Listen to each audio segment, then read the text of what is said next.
একটি কথা প্রচলিত আছে যে দেশের গুরুত্বপূর্ণ ইস্যুতে আমাদের তারকারা কথা বলেন না, কিন্তু এই কথাটি এবার মিথ্যা প্রমাণিত হলো বা অসত্য প্রমাণিত হলো। কোটা সংস্কার নিয়ে একাধিক তারকা বক্তব্য দিয়েছে তাদের যার যার ফেসবুক পেজে। একটি ছবি একটি রিপোর্ট করেছে আজকের পত্রিকা, তাতে সিয়াম আহমেদ, পরিমণি, শবনম বুবলি, নিলয় আলমগীর তাদের ছবি দিয়ে সেখানে বলা হচ্ছে, সরকারি চাকরিতে কোটা সংস্কার চেয়ে শিক্ষার্থীদের আন্দোলনে উত্তাল দেশ। প্রথম দিকে শোবিজ তারকারা এই নিয়ে চুপ থাকলেও গতকাল শিক্ষার্থীদের উপর হামলার পর সরব হয়েছেন অনেকে।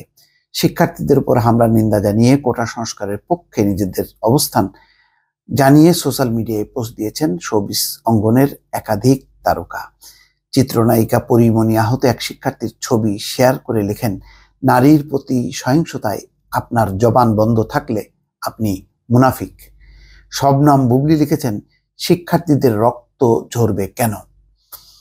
প্রধানমন্ত্রীর কাছে অনুরোধ জানিয়ে অভিনেতা নিলয় আলমগীর লিখেছেন, মাননীয় প্রধানমন্ত্রী, আজকের ছাত্র ছাত্রীরা আগামী দিনের ভবিষ্যৎ, তারাই একটা সময় দেশের হাল ধরবে। এত এত ছাত্রছাত্রী ভুল দাবি করতে পারে না। আমি একজন মুক্তিযোদ্ধার সন্তান হয়েও বলছি, দয়া করে কোটা সংস্কার করে দিন। বাংলাদেশের মুক্তিযোদ্ধা এবং তাদের পরিবারকে যে সম্মান এবং ভালোবাসা আপনি সবসময় দেখিয়েছেন, তার জন্য আমরা আপনার কাছে কৃতজ্ঞ। কিন্তু দেশের সাধারণ মানুষের কাছে মুক্তিযোদ্ধা এবং তাদের পরিবার এখন হাসির পাত্র। মুক্তিযোদ্ধাদের সম্মানের জায়গাটা ঠিক রাখতে হলেও কোটা সংস্কার মেনে নিন। আন্দোলনরত ছাত্র ছাত্রীদের এই দুরবস্থা সহ্য করার মতো না। পুরো জাতি আপনার সিদ্ধান্তের অপেক্ষায় আছে। শিক্ষার্থীদের পাশে থাকার প্রতিশ্রুতি দিয়েছেন কন্টেন্ট ক্রিয়েটর সালমান মুক্তাদির।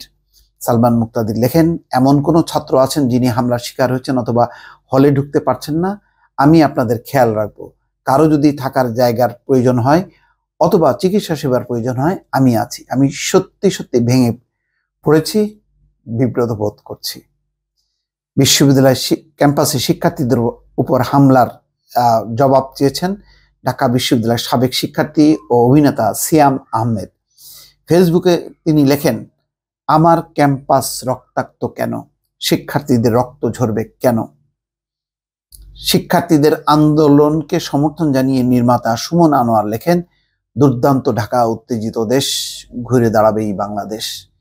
নির্মাতা বদরুল আনাম সৌদ ফেসবুকে লেখেন, একের পর এক ভুল, সব পক্ষেরই ভুল, যুক্তি, চিন্তা, স্ট্যাটিক্স সব ভুলে বসে আছি সবাই। হুজুগ আর ক্ষমতা লড়ছে, সংলাপ বসে আছে অসহায় হয়ে।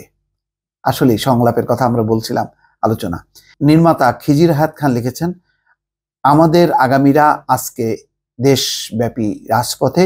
ওদের স্লোগান নিয়ে অনেক প্রশ্ন, কিন্তু কেন এই স্লোগান সেটা নিয়ে কোনো কথা নেই। ন্যায্য অধিকারের আন্দোলন কাউকে রাজাকার বানায় না, বরং ওদের হাত ধরেই স্বাধিকার আসে। আমি ওদের পক্ষে দাঁড়ালাম।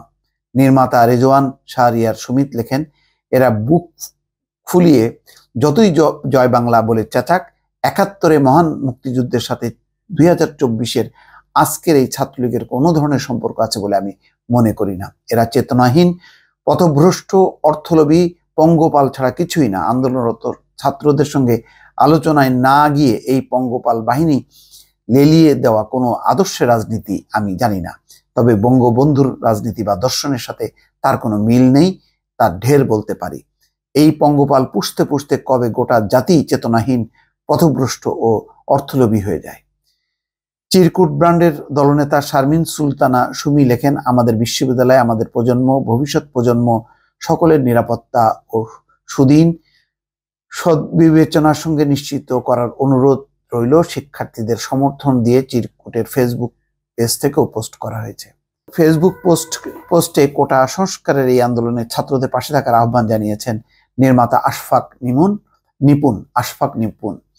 শিক্ষার্থীদের উপর হামলার প্রতিবাদ জানানোর পাশাপাশি ফেসবুকে এই প্রসঙ্গে শোবিজের মানুষদের নীরব থাকা নিয়ে প্রশ্ন তুলেছেন নির্মাতা মিশুক মনি। অনেক শোবিজ তারকা আবার কোটা সংস্কার আন্দোলনের বিপক্ষে অবস্থান নিয়েছেন, মিছিলের রাজাকার স্লোগান দেওয়ার নিন্দাও করেছেন। মাসুম রেজা বলেছেন, যারা ৭১ পরাজিত হলো তাদের পরিচয়ে নিজেদের পরিচিত করছেন। কি দারুণ মেধাবী আপনারা, এত মেধা আপনাদের কোন প্রেতাত্মা সাপ্লাই করেছে? যাই হোক, কিন্তু দেখা যাচ্ছে যে অধিকাংশ শোবিজ তারকা তারা কিন্তু কোটা সংস্কারের পক্ষে, বিশ্ববিদ্যালয়ে যে হামলা তার প্রতিবাদে তারা একাধিক পোস্ট দিয়েছেন। দর্শক ভালো থাকবেন, আল্লাহ হাফেজ।